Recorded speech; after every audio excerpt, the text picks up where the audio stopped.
Hello everyone, the Panda Photographer is here, and good afternoon to most of you, and good morning to everyone back in Japan. Or I would just like to say that I've been going through a difficult 24 hours with YouTube, announcing that they're going to be cutting 99% of small creators' opportunity to be part of the YPP, which is the YouTube Partnership Program, by demonetizing videos if you don't have 4,000 hours of watch time, which is equivalent to 2,400,000 minutes, which is a lot of views and lots of views and 1,000 subscribers, and that's a low blow to the small creators. But with that said, as the Panda Photographer, I try to provide you educational Lightroom tutorials as much as possible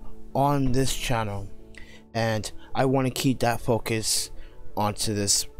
But with that said, everyone, good afternoon, and hopefully everyone is having a good afternoon, and some places a good morning, and some places a good evening. But with that said, please do subscribe to the channel. If you haven't, hit the notification button, hit the share button. When you share this content, it helps this channel grow. So if you want to really help me out, instead of watching, please share it.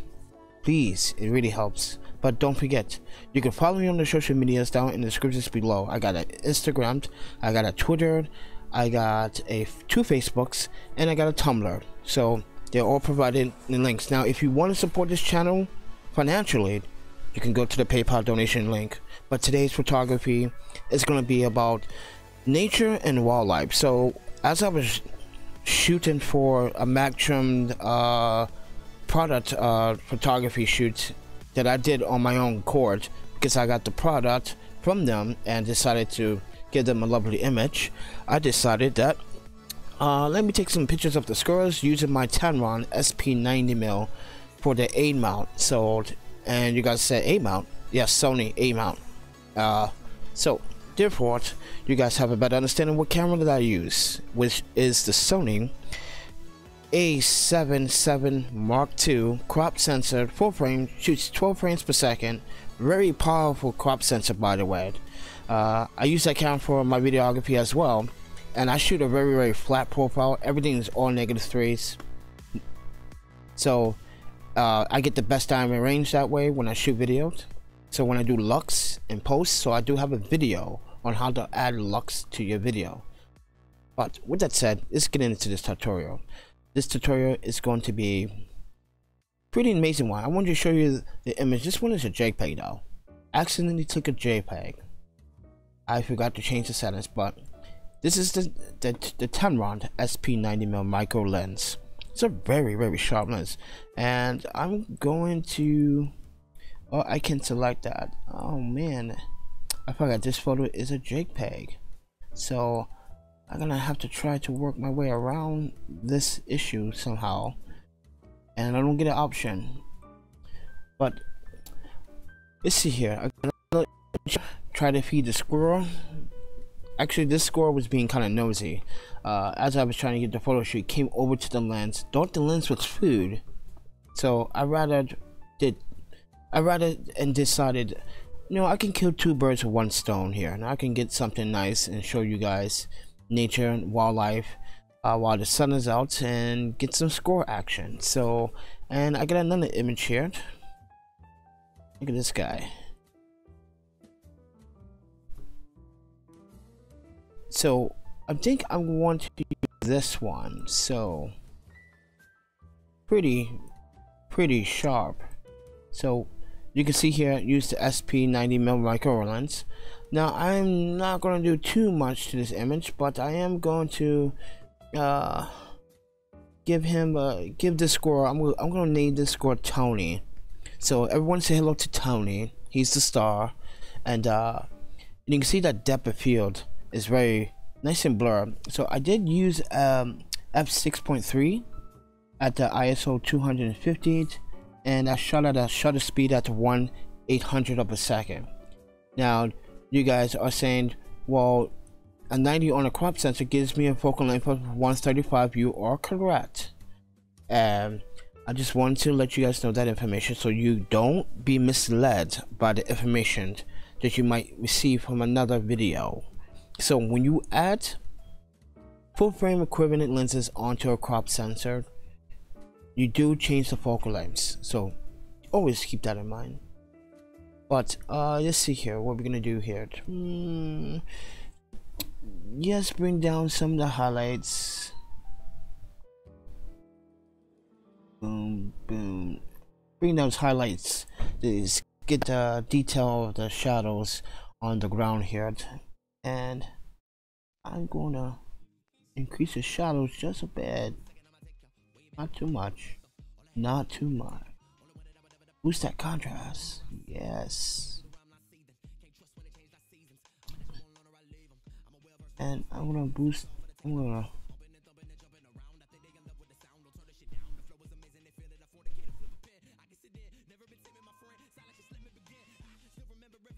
Bring down the and bring up the lights here.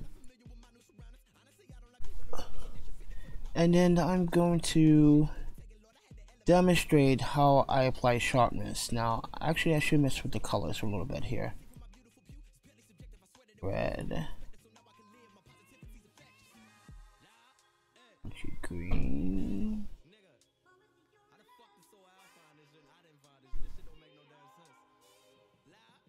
See, when I individually mess with a color, the score has an orange brown color, so you can see it as it's changing. It's getting darker, it's getting darker, it's getting lighter, lighter. But I'm gonna bring it down just a bit. Cause he did have a nice coat of fur on him, so just want to make sure that the colors pop out really well. Yet. And I'm gonna saturate the greens a little bit. You can see that I'm only messing with greens. It's always good to go in here and try to play with the colors, see what you like. I'm not gonna punch it too much. Alright, that looks kind of good. Boost those colors still a little bit. Do the blue. Alright, looks great. Now I'm gonna go in here and I'm gonna mess with an adjustment, which I'm gonna go 45 on the amount of sharpness that I'm gonna apply, and then do 1.1, which is somewhere between, and I'm gonna add 36. And then what I'm going to do next is click the center one time to minimize that screen's size, and hit the alternate key and the mask with my mouse. I'm going to adjust it based how much sharpness I want, and I really want to just focus on the score and how where I was actually focused. So I really want to focus on that. And that's the objective here, is to focus right there. There you go. So sharpness is applied.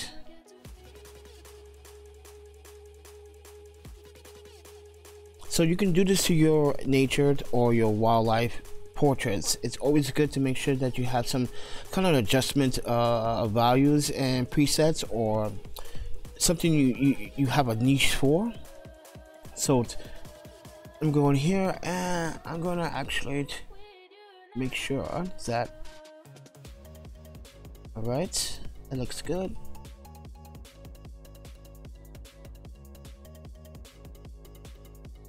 Right, but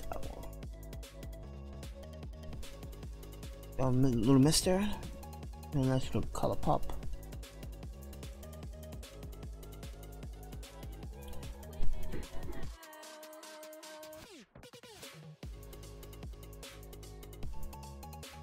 Warm this up a little bit because it wasn't as bright of a day in the sun, but it was pretty decent. Now, should I crop or should I not crop? Let's see here. How many of you are in this chat? 0. Alright, so that's okay.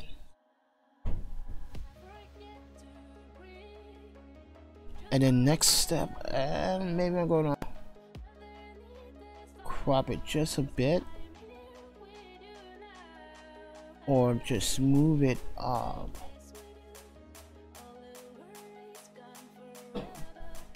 I just like to fill the frame. I think having him center is, oops, what happened there? I don't know. Having him center is important. So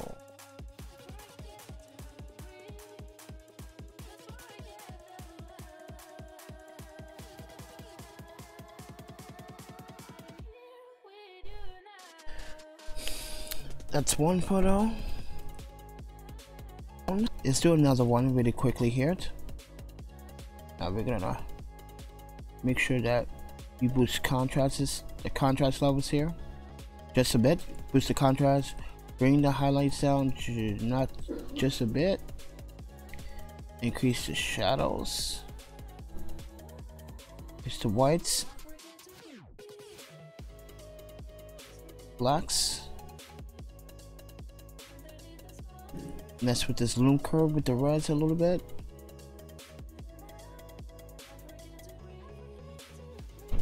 Definitely gonna mess with this color. And I'm gonna boost those greens. Alright. Boom. Saturation on the greens a bit. And the reds. Alright. And then this one I'm gonna do 50%, and I'm gonna do the radius of 1.2. I'm gonna do 30%.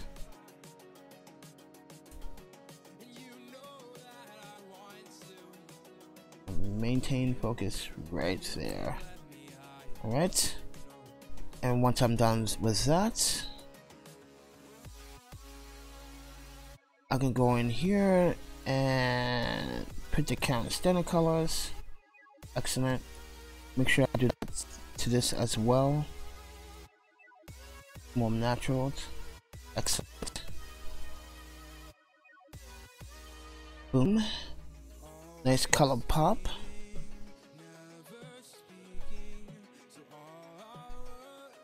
Nice warm effect.